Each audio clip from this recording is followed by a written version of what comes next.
Europe 1. 16h-18h, on marche sur la tête. Cyril Hanouna. On marche sur la tête. Il y a Thierry Breton, ancien commissaire européen au marché intérieur et au marché de Rungis aussi, qui était l'invité de Sonia Mabrouk ce matin sur CNews et Europe 1. Et il est revenu sur la situation économique de la France. Bon, je vous cache pas que on n'a plus un copec. On n'a plus un radis. Ah mais là, on n'a plus un radis. On est raide. Hein. Ah, non, on n'a plus une flèche. Écoutez. Si ce n'était que moi qui le disais, ce serait sans doute pas grave. Mais malheureusement, maintenant, l'ensemble des acteurs économiques le disent. Avec Pierre Moscovici, avec moi-même, vous avez vu que dernièrement, et c'est assez inédit dans notre histoire, 7-8 syndicats, plus les organisations patronales, dans un texte commun, ont décidé d'alerter les autorités françaises sur la situation économique et donc sociale de notre pays. De mémoire d'acteur que je suis, je n'avais jamais vu ça. L'ensemble des forces sociales disent maintenant, il faut y aller. On ne peut plus rester comme ça, Sonia Mabrouk. On ne peut plus rester comme ça. Les entreprises sont à l'arrêt. Alors, Thierry Breton, bon, c'est pas un chaouche, hein. Non, mais je vous le dis, il a été PDG de Thomson de 97 à 2002, PDG de France Télécom de 2002 à 2005, ministre de l'économie, des finances et de l'industrie de 2005 à 2007, PDG du groupe Atos, il y avait aussi Aramis, Porthos de 2009 à 2019. Non, Atos c'est quelque chose, hein. Oui. Commissaire européen, donc chargé du marché intérieur de 2019 à 2024. Et quand il nous dit ça, c'est vrai que ça peut faire flipper un peu, hein. Là, franchement, on va pas se mentir, on n'est pas bien. Gauthier Lebray. Non, la note de la France a été dégradée tout récemment. Il n'y a pas de budget à l'heure où on se parle. Il n'y a personne qui formule le souhait de faire une économie, ce qui est quand même la priorité, c'est de fermer les robinets au lieu de vouloir toujours prélever les Français davantage, de les taper au portefeuille en leur mettant des taux d'imposition toujours plus élevés. Donc, ce qui est inquiétant, en fait, c'est qu'on n'a personne qui nous propose un plan pour arrêter d'avoir un déficit et une dette qui s'envole. C'est très inquiétant. Et la grande erreur de Michel Barnier, quand il est arrivé à Matignon, alors qu'on avait un Premier ministre de droite et que c'était pas arrivé depuis Nicolas Sarkozy, le gouvernement le plus à droite depuis 2012, c'est d'augmenter les impôts. Non, c'est pas du tout ce que doit faire un Premier ministre de droite. C'est baisser les dépenses. Et personne ne veut baisser les dépenses. On a l'impression que ça n'intéresse personne. Alors, il se trouve que François Bayrou parle de la dette et du déficit depuis longtemps. Il a même fait une campagne présidentielle sur ce thème-là, en disant qu'il fallait arrêter de laisser s'envoler la dette et le déficit. Mais bon, on verra avec le nouveau gouvernement si on arrive à en avoir un avant Noël. Et il faut mettre un plan en place très rapidement dans ce sens-là. Non, c'est sûr. Oui, D'Artigol, tiens. Vous êtes bon en économie, vous, D'Artigol ? Non. C'est bien ce que je pensais. Non, mais la question est de savoir sur le projet de loi de financement de la sécurité sociale et sur le projet de loi de finances 2025, on voyait à peu près ce qu'on appelait les lignes rouges des uns et des autres. Donc, ce qui sera très, très, très passionnant à suivre, c'est la manière dont on ne va pas réinstruire tout le débat sur ce qui a fait débat. Ce sera les arbitrages qui seront rendus. On connaît les demandes des uns des autres sur l'indexation des retraites, sur des impositions sur les plus hauts revenus, etc. Donc, c'est fait par la loi spéciale.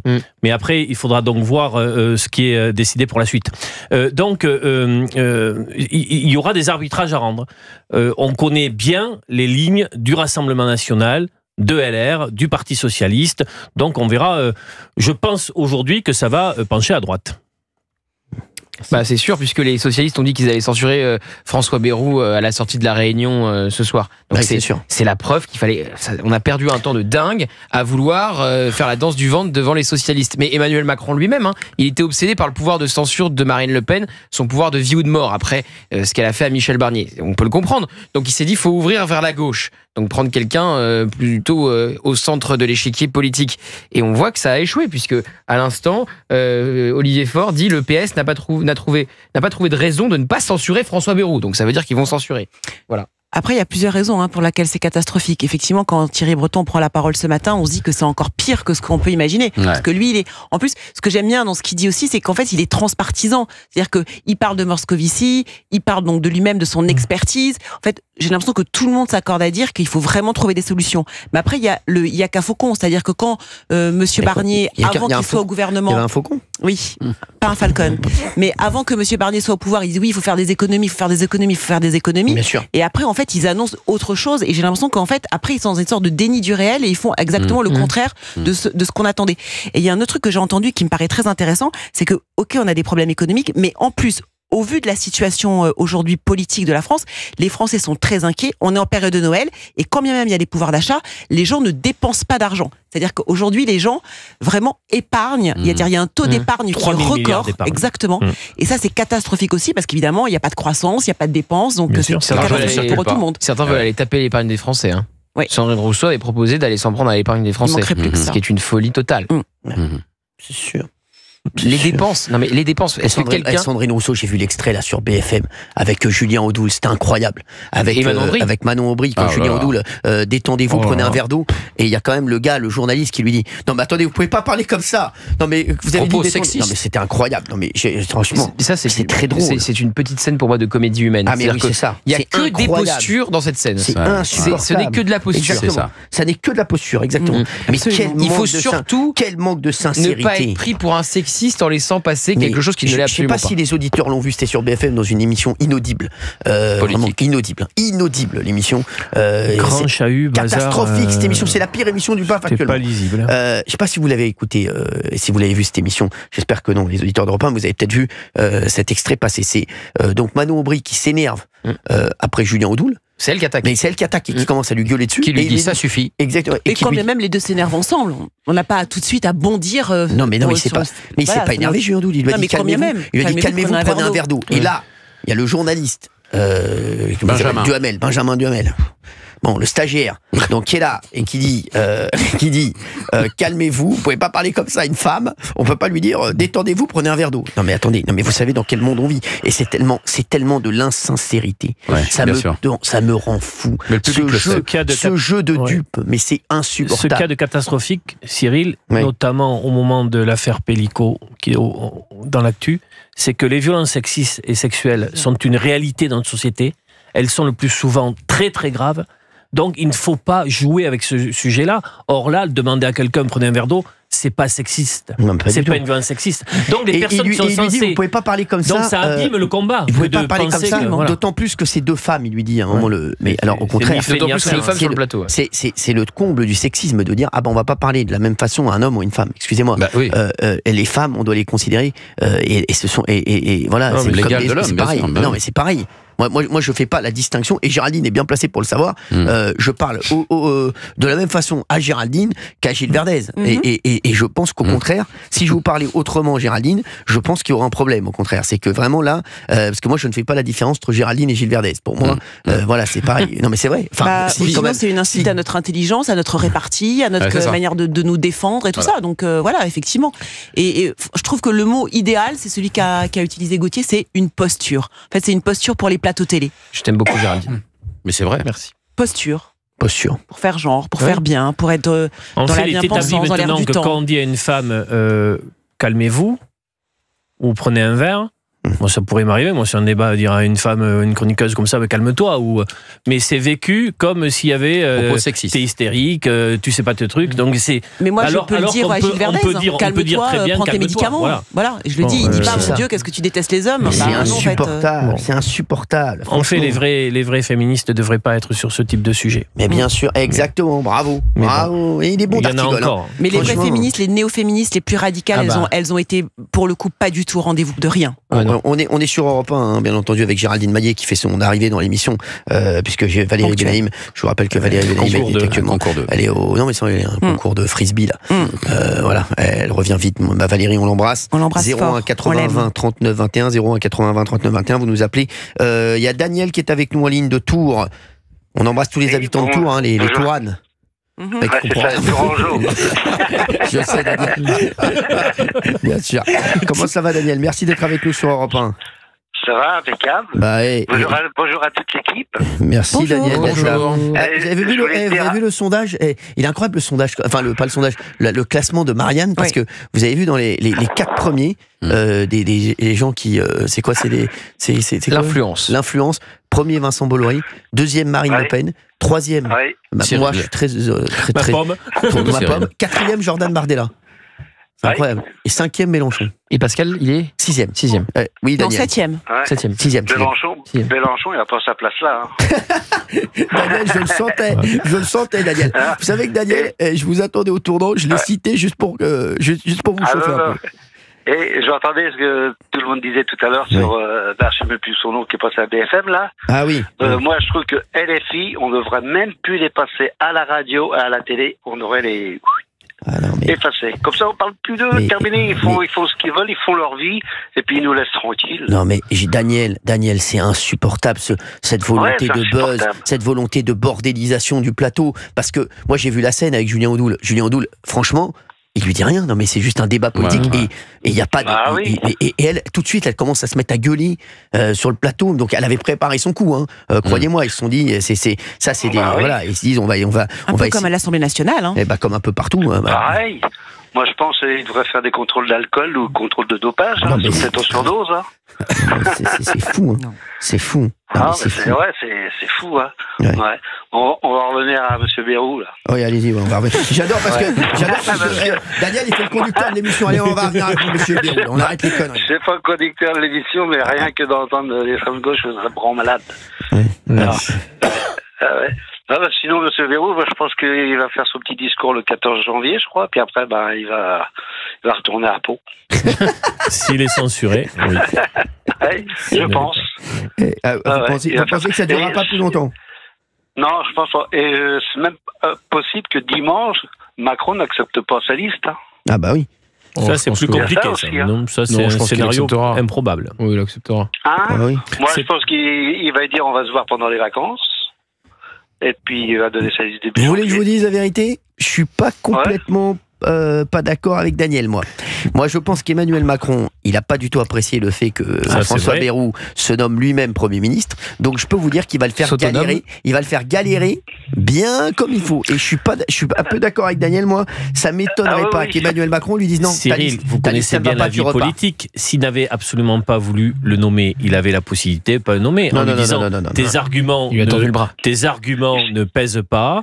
Le rapport de force que tu veux établir, je pense que tu arrives avec une paire de deux dans le jeu. Donc non, je ne te nomme pas et je maintiens mon choix initial. Pourquoi est-ce qu'il a cédé? C'est ça qui est intéressant. Parce qu'il a fait un chantage de retirer ses députés du socle commun. Voilà. Puissance que n'avait pas Monsieur Lecornu. Non, il n'a pas un groupe, il n'est pas patron de parti. Moi, je pense que Macron, il faut le dire. Chut, laissez parler l'auditeur. Je pense que Macron, il a cédé. C'est pour le voir s'écraser. Il va s'écraser. Alors ça, c'est possible. Il va être content, Macron, derrière. Et quand il va souhaiter ses vœux, que je ne vais pas regarder, quand il va souhaiter ses vœux, il va dire que c'est grâce à lui que la France va remonter. Mais il est possible que ça s'appelle lever l'hypothèque. C'est-à-dire, tu veux y aller, t'y vas. On ne t'aide pas, on attend que tu prennes le mur, et après on passera à autre chose. Mais c'est pas bon pour Emmanuel Macron. C'est pas bon pour Emmanuel Macron d'avoir des premiers ministres qui tombent comme des mouches toutes les 2 semaines. Je suis d'accord. C'est pas bon. Ah oui. À chaque fois, après, la pression revient sur lui. Ouais. Et là, il a fait une erreur ce matin, c'est de pas prendre Marine Le Pen ce matin. Cet après-midi, quoi. Pourquoi j'ai pas compris. Lundi, il l'invite, et puis aujourd'hui, déjà qu'il passe. Parce que c'était pour former un gouvernement. C'était tous ceux qui avaient déjà participé à un gouvernement, en tout cas les forces politiques, en vue de former un gouvernement. Et puisqu'il a proposé à toute la tablée de participer au gouvernement, il ne pouvait pas y avoir Marine Le Pen. Le RN a plutôt ménagé François Bayrou sur les derniers jours. Plutôt, totalement ménagé. Marine Le Pen, elle ménage. D'ailleurs, ce qui fait dire que si François Bayrou passe le gouvernement, réussit à former un gouvernement, je vais aller faire un peu d'optimisme pour terminer cette émission, Olivier D'Artigol. Oui, Gauthier Lebret. Donc, il réussit, il enjambe le gouvernement. Il se met d'accord avec LR. Oui. Demain, les Républicains, top de la main. La gauche, on l'évacue, c'est bon. Ils voteront la censure, les écologistes, les socialistes, qu'on dit depuis des jours.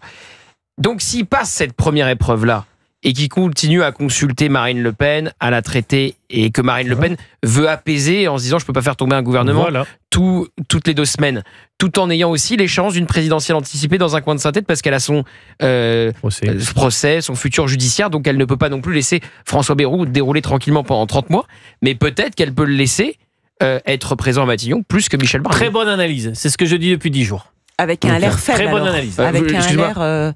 Vous avez entendu Très bonne analyse. Cyril, est-ce que vous avez entendu? Très bien entendu. Oui. Est-ce que vous avez entendu Olivier d'Artigol dire ça depuis 10 jours? Non. Merci. Non, jamais. Mais jamais. Là, j'ai l'impression, je vous le dis, qu'Olivier d'Artigol est en train de devenir complètement fou. Je pense que c'est quelques jours de vacances qui ça va lui faire beaucoup de bien. À partir du 20... mais je vais continuer à commenter. Ah oui, non, mais c'est sûr. Daniel, moi, je suis daniélien. J'ai l'impression, moi je pense que Daniel a raison. Voilà, je suis danieliste moi. Ouais. Voilà. Merci Daniel. Est-ce que vous avez autre chose à nous dire, Daniel? N'hésitez pas, hein. L'antenne est à vous. Je vais vous souhaiter de bonnes fêtes de Noël. Merci, et puis Daniel. j'espère vous revoir tous à la rentrée. Et Daniel, j'espère que vous avez fait une crèche.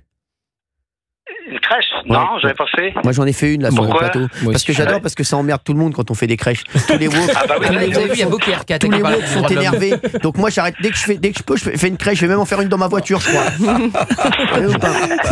J'adore ça. Je fais des crèches partout, Daniel. Non mais surtout, vous savez qui attaque les crèches? Oui. C'est la Ligue des droits de l'homme. Oui, ça, oui. La Ligue des droits de l'homme qui s'en est pris à Gabriel Attal quand il a voulu interdire les abayas à l'école. Donc la Ligue des droits de l'homme, ils sont favorables aux abayas à l'école, mais ils sont contre les crèches dans les mairies. Donc vous avez tout compris, c'est des tartuffes, c'est des... il y avait la mairie de Perpignan aussi qui fallait Louis Alliot, bien sûr. C'est ça, exactement. Ouais. Il y a Béziers, Beaucaire, Perpignan. C'est honteux. Ouais, c'est pour ça là, moi je suis en train d'en mettre partout là. Je suis en train d'emmerder tout le monde là. Dès que vous arrivez quelque part, vous installez la crèche. Dès que j'arrive quelque part, j'arrive avec ma crèche. Bon je vous fais des gros bisous, Daniel. Merci Daniel d'avoir été avec nous. Gros bisous à tout le monde et puis à bientôt. Merci Daniel. Bonne fin d'année. Bonne fête à tous. Merci à vous aussi. Marisol est avec nous. Touraine, Marisol de Pau, elle nous a déjà appelé, Marisol, on la connaît. Bonjour Marisol, comment allez-vous? C'est quand que vous venez chez moi à Pau là? Alors je viens dès janvier, dès qu'on prend la première semaine. D'accord, vous me préviendrez, hein? Bien sûr. Oui. Vous nous direz, hein? Bon, ok. Bon, moi je vous appelle parce que quelque part j'avais envie de vous dire quelque chose concernant M. Bayrou. Bon, j'ai entendu qu'on disait il est venu à Pau, c'est pas bien, nani nana. Il a dit que on a dit qu'il avait dit que le président et le premier ministre ne pouvaient pas partir en même temps du territoire au lieu de dire la métropole et tout. Je crois qu'il faut élever les débats, Cyril. Oui. Tout ça c'est du. Moi je trouve que ça vole bas. Oui, c'est vrai. C'est vrai. Je vois tout à fait. Bah non, c'est vrai. Moi je dis que moi je me dis, est-ce qu'il va pas s'affranchir de Macron une bonne fois pour toutes? Il a déjà bien commencé. Hein. Oui. Parce qu'on dit que M. Bayrou, il a des fois un peu il a plus de mal que Macron à s'exprimer peut-être des fois, à dire ce qu'il a envie de dire. Mais est-ce que Macron, avec tout son blabla et son baratin là, dans toutes les villes de France, qu'est-ce qu'il en est sorti? À part blablater, il fait rien d'autre. Bah oui, c'est ça. Bah oui, mais après Bayrou, François Bayrou, excusez-moi, est-ce que... Oui. Moi, je pose une question. Est-ce que vous préférez, quand on avait Michel Barnier ou François Bayrou? Est-ce qu'on a bien fait de changer? Est-ce qu'on a gagné au change? C'est la question que je vous pose. Oui, mais qu'est-ce qu'il a fait, Barnier? Est-ce qu'il s'est imposé lui aussi? Est-ce qu'il a... Écoutez, s'il est reparti, c'est que quelque part... Il a fait des erreurs, bien sûr. Alors moi, c'est sûr qu'on sait très bien, comme dit Pascal Praud, c'est cette machinerie administrative, tous ces hommes gris, noirs, tout ça qui bloque. Oui, c'est ça. De toute façon, je vais vous dire, moi je pense que M. Macron, il était content qu'il va à Hérault, parce qu'il s'est dit, ça va être encore du temps de gagner, parce que le jour où il va sortir de l'Élysée, il va en avoir des comptes à rendre. Je vous le dis, moi, sur les sous et sur plein de choses, hein, sur la dette et tout. Et lui, ce qu'il veut, c'est gagner du temps. C'est tout ce qu'il veut. Et moi, j'espère, quelque part, secrètement, parce que Bayrou, quand même, moi, je l'ai connu un peu à une époque où, voilà, et il est proche des gens, quand même. Il est pas fou, voilà. Et puis, c'est sa seule chance, à 70 balais, de faire quelque chose de sa vie, de montrer ce qu'il peut faire. Alors, moi, je compte sur lui pour essayer de faire quelque chose d'un peu mieux. Ouais. Alors, je dis pas que donc vous y croyez, c'est bien. C'est bien que Marisol y croit, et Marisol nous met un peu de baume au cœur, quand même, parce que c'est vrai que personne n'y croit autour de la table. Comparatif Barnier. Mais pourquoi pas? Bayrou n'a pas fait la faute sur le RN qu'a fait Barnier. Quoi? Non, mais il a fait une bien pire première semaine. Laissez parler Marisol. Oui. Je parle de faute politique. Je vais vous dire une chose. Un homme qui a une femme comme il a, moi je la connais un peu parce que voilà. Ah oui. Et ben moi je vais vous dire, il peut pas être mauvais, c'est pas possible. Il fait ce qu'il peut, c'est sûr. Ils sont tous dans le microcosme, ils profitent des trucs, des machins. Mais maintenant ils sont tous conscients que c'est la Bérésina. Ils savent très bien que maintenant il faut faire quelque chose. Et moi je me dis, il est pas idiot. Il sait très bien qu'il est en fin de vie, en fin de parcours. S'il fait rien là, alors là, je fin sais de vie plus quand même pas. Ça sent le sapin, mais politiquement. Bien sûr, oui. Non, mais c'est sûr. Mais Marisol, en tout cas, vous connaissez vous connaissez Olivier d'Artigol, Marisol, est-ce que vous habitez à Pau? Vous l'avez déjà croisé, Olivier d'Artigol? Non, je ne l'ai pas encore croisé. Parce qu'il était au conseil municipal pendant 15 ans. Des fois de la mairie. Mais moi, non, pas pour le moment. Mais si je le croise, je lui dirai qui je suis. Bah, dites-lui vos 4 vérités quand vous le croisez. Ça va lui faire du bien. Qu'est-ce que je voulais dire? Cyril, vous venez faire du paddle à Pau des fois? Parce qu'il y a un grand truc de paddle à Pau. Je vais venir, dès qu'il y a un gros tournoi, je vais venir, Marisol. Je vais me dès qu'il y a un gros tournoi, je serai là. Voilà. Il est venu à Pau que pour un mariage, après ils ont divorcé. Oui, c'est vrai. Et je viens à Pau, Marisol, mais je viens à Pau le 9 janvier, je crois. Je sais pas. Si, on organise pour le 9 janvier. Vous savez ce que vous faites, Cyril? Oui, dites-moi. Puisque vous êtes le maître des horloges, là, merci, Marisol. je vous vois avec les paquets cadeaux. Si vous voyez une PS5, j'ai 5 petits-enfants, une petite PS5, vous la mettez de côté pour moi. Très bien, vous savez quoi? Je m'en occupe. Allez, je vous embrasse fort. Salut Marisol, merci d'avoir été avec nous. Mais je me suis dit après tout. Allez, je vous embrasse fort, vous avez bien fait de me le dire. Je vais m'en occuper. Le 9 janvier alors? Le 9 janvier, je vous embrasse, ce sera l'anniversaire de ma mère. Je vous embrasse fort. J'embrasse tout le monde. Allez, salut. Et puis continuez, et puis voilà quoi. Il y a Laurence Ferrari là qui nous attend sur CNews Europe 1. Merci à tous d'avoir été avec nous. Et il y a Pascal Pro en régie là, il nous met une pression. Mais il nous regarde. J'adore, il est très beau derrière une vitre, très beau. Il est beau partout. Allez, à demain les chéris.